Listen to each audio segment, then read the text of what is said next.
කෙනෙක් තමන්ගේ නිර්වත වීඩියෝ කරලා තමන් එක්කෝ මේ ඔන්ලයින් මේ මොනවද කියන්නේ WhatsApp එකේ කොහොම හරි ලයිව් කතා කරලා එහා පැත්තේ ඉන්න පෙම්බතා ස්ක්‍රීන් වීඩියෝ එක මේ ස්ක්‍රීන් එක වීඩියෝ කරගෙන කරගන්න එක වෙනම කතාවක්. තමන් වීඩියෝ කරලා පෙම්බතාට යවන එක වෙනම කතාවක්. ඒවා මොකක්ද ඇටැක් කරා ඇටැක් මේ ඇටැක් ලීක් වීමක් නෙමෙයිනේ. ඒක ලීක් කරන්නේ පෙම්බතා විසින්නේ. හරිද? ඒක තමන් ඉල්ලන් කෑම. ඒක දෙන තරහ වුණාම කරගන්න වැඩක්. ඒව නෙමෙයි. එහෙම හැරෙන්න තමන්ගේ ෆෝන් එකේ තියෙන data මේ personal දේවල් ලීක් වීමේ සම්භාවිතාවයක් තියෙනවා. මොකක්ද? සරලම ක්‍රමය තමයි චමුදිත ඔයා ගොඩක් වෙලට අපි හිතමු මේක ඔයා කොහෙටවත් යවලා නැහැ කියලා. ඔයා ඔයාගේ නිරුත්තක් වීඩියෝ කරගන්නවා. මම නිරුවත වීඩියෝ කරලා මගේ ෆෝන් එක බලලා නැවත ඒක එවෙලෙම ඩිලීට් කරගන්න. එවෙලෙම ඩිලීට් කරගන්න. හැබැයි ඔයා මේ ඩිලීට් කරගත්ත එක ඔයා දැන් හිතනවා ඩිලීට්. හරි. ඔයාගේ මොන හරි ෆෝන් එකේ ඉෂුව එකක් නිසා අපි හිතමු මේ වෙලේ බිම වැටලා ඩිස්ප්ලේ එක ගියා කියලා. වෙනත් කාරණාවක් නිසා ඔයා ෆෝන් රිපෙයාර් ෂොප් එකට ගෙනිච්ච ගමන් ඒගොල්ලෝ මේක ගහනවා ලැප් එකට. ලැප් එකට ගහලා අපි හිතමු අපි මේ ස්ක්‍රීන් එක යනවා වැටලා. හරි. අපි දැනනවා ෆෝන් ෂොප් එකට යනවා. ෆෝන් ෂොප් එකට. ෆෝන් ෂොප් එකට ගියපම කීයටවත් එයාට අවශ්‍ය වෙන්නේ මේක ලැප් එකට කනෙක්ට් කරන්න. මොකද ගිහිල්ලා තියෙන ඩිස්ප්ලේ එකනේ. ඩිස්ප්ලේ එක දාන්න ලැප් එකට කනෙක්ට් කරන්න අවශ්‍යතාවයක් ඇත්තෙම නැහැනේ. හරි. අපිට ඩිස්ප්ලේ එක නෙමෙයි ගියේ. ලැප් එකට කනෙක්ට් කළ යුතුම රිපෙයාර් එකක් තියෙනවා. නෑ. එහෙම නැහැ. ලැප් එකට රිපෙයාර් කර යුතු රිපෙයාර් එකක් ඇත්තෙම නැහැ. ප්‍රධානම හේතුව තමයි රිපෙයාර් එකක් කරනවා නම් ෆෝන් එකේ රිපෙයාර් එක කරන්න ඕනේ. ඒ කියන්නේ data recover කරන්න ඕනේ නැහැ. data recover කරන්න ඕනේ. data recover කරන්න ඕන නම් විතරයි ලැප් එකට යන්න ඕනේ. හරි. ඕකේ. එතකොට එයාට data recover කරන්න ඕන නම් පළවෙනි එක ලැප් එකට කනෙක්ට් කරන්න ඕනෙම නැහැ. හරි. මොකද ඕකේ තියෙනවනේ චමුත් රීසෙට් ෆන්ක්ෂන් එකක්.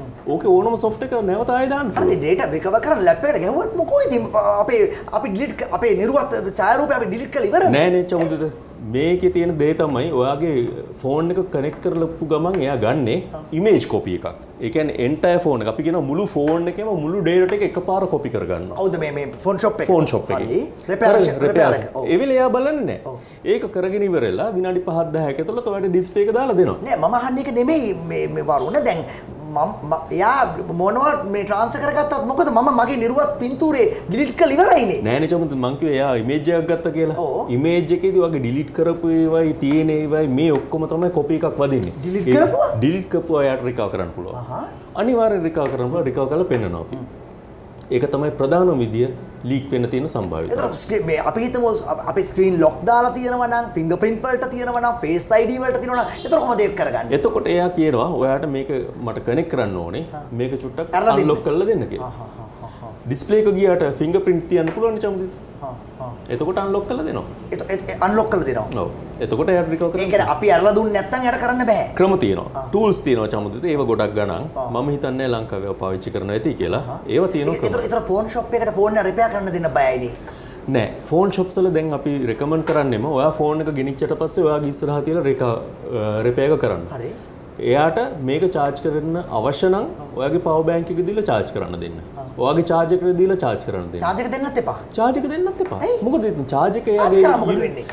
චමුදිත දැන්ට Wi-Fi units තියෙනවා. ඔයාගේ ෆෝන් එක ගහන්න එයාගේ charge එකට වගේ පෙවුනට ඒක Wi-Fi unit එකක්. ගහන්නේ අපි හිතන්නේ charge කරනවා. අපි හිතන්නේ charge අපිට පේන්න ගහනවා adapter එක. ඒක Wi-Fi unit එකක්. ඉතින් මෙච්චර මේ ෆෝන් ෂොප් වලට වැඩ නැතුව දන්නේ මේ අනුන්ගේ දේවල් මේ හොය ඉන්නේ. දැන් අර කෙල්ලෙක් ආවම කෙල්ලෙක්ගේ ෆෝන් එකටම යනවද ඒකද? ගොඩක් වෙලට කෙල්ලෙක්ගේ ෆෝන් එකට ඕක වෙන්න තියෙන chance එක වැඩි. වැඩිනේ.